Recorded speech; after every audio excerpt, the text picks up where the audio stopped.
Hi everyone, it's Jamie from Rocket Guest Posting here, and in this video we're going to show you how to use one of our free SEO tools called Outbound Link Checker.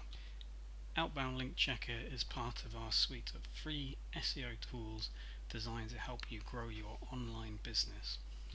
Before we explain what Outbound Link Checker is, how to use it, and why you might want to use it, please be sure to check out our free 7-day trial of Rocket Guest Posting, which is the internet's largest database of websites that accept guest posters along with all their key SEO metrics and contact details. Outbound Link Checker is a desktop application that will download every page on your website and check the quality of the outbound links. Now there are several reasons you might want to do this. Firstly, domains expire over time and they're often repurposed. Another reason might be that you want to make sure you're not linking to any hacked or malicious domains for your users' sake. And finally, it's probably not a good SEO signal if you're linking out to tons of low quality domains because, for example, you've turned comments on but you're not checking the links in those comments. So let's explore the application and then see it in action. So we've clicked the settings option and we're just going to go through some of these settings quickly before we show the main part of the application again. So here we have an option that if clicked will classify foreign links as bad, so that's links in Japanese and Arabic and things like that. Here we have adult, so if there's an outbound link going to a website that has adult content, that will be classified as bad. And here we have an option just to speed things up a bit where we don't bother checking a website's quality if it's in the top 1000 Alexa websites. And here we have an option to add and if you're on shared hosting or hosting that is particularly sensitive to web crawlers, we have an option here to increase the delay between page requests to make sure our requests don't end up being blocked. And finally here we have the outbound link bad level, which is basically a setting where in this example if it's over 50, so that's 50 outbound links on a page, then it will flag it as a potential issue.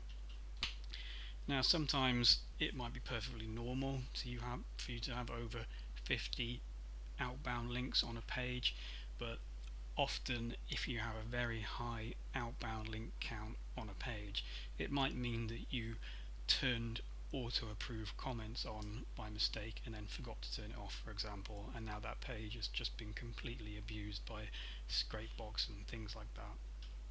So now we come back to the main part of the application, and in this example we're going to check a SEO blog called matthewwoodward.co.uk. It's a popular SEO blog, and I know that there are a lot of blog comments on there, so we're going to crawl a few pages of that website and see what we find. And as the results come in, I'll talk you through what all these bits of data mean here. So you can see we're starting to crawl the website now. We've got 195 internal URLs we found. We've crawled 16 pages so far. We've got a list of 52 external domains to check still, and you can see we've checked 2 so far. There's a 5 outbound link count on that page, so that's fine. 90-day SEO, it's not classed as an adult website. We've also ran it against the Google Safe Browsing Malware API, so that would tell us if the domain 90-day SEO was infected with malware. We've also checked that domain, we can see it's not foreign, and we also know that it's alive, so it's not expired. Now I'm just going to go ahead and stop the check so that we can talk through some of these results we found. Now, firstly here we've got cloaking. Now, this doesn't necessarily mean that there's an issue with this site, it just means that the website that is displayed to Google is slightly different than the website that is displayed to a normal user. And it does that check by checking the amount of characters that are shown to a web browser when it pretends to be the Google bot with the Google user agent versus the amount of characters shown to a normal user when we download the web page with a normal user's user agent. Now, if it says unknown, then just ignore that. If it says cloaking yes, that doesn't necessarily mean there's a problem. It just means maybe have a quick look at the site and see if it's not doing anything weird, like redirecting people to weird offers and things like that.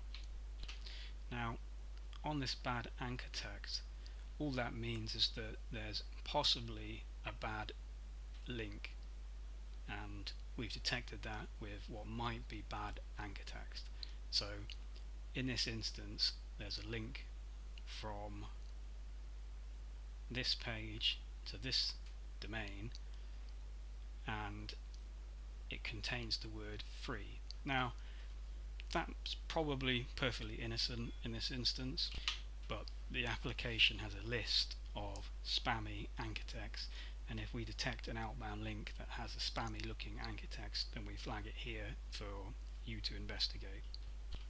And website niche, when we do the check of the website that's being linked to, we'll try and figure out what the website is about by looking at the most frequently used keywords. So even though there's an outbound link there that has the anchor text of free, when we look at this website niche data here, we can see it's about logging in, opt-in monster, app logging.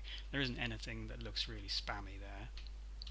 So just to recap, so we've got the domain that's been linked to, a page that's linking to that domain, how many outbound links are on that page, is the website being linked to adult, does Google think it's serving up malware, is the website being linked to foreign, is the website being linked to dead or alive, as in, you know, the hosting's died, or the domain's expired, or the DNS isn't set up properly.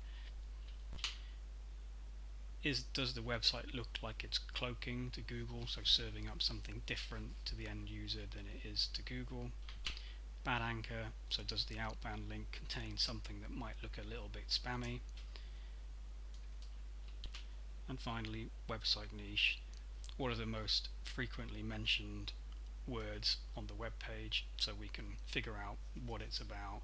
Is it actually something that looks spammy without opening up the website? And that's it. Thanks for watching, guys, and as always, please remember to check out rocketguestposting.com for a free 7-day trial of the internet's largest collection of websites that accept guest posters, along with all their key SEO metrics and contact details. Thanks.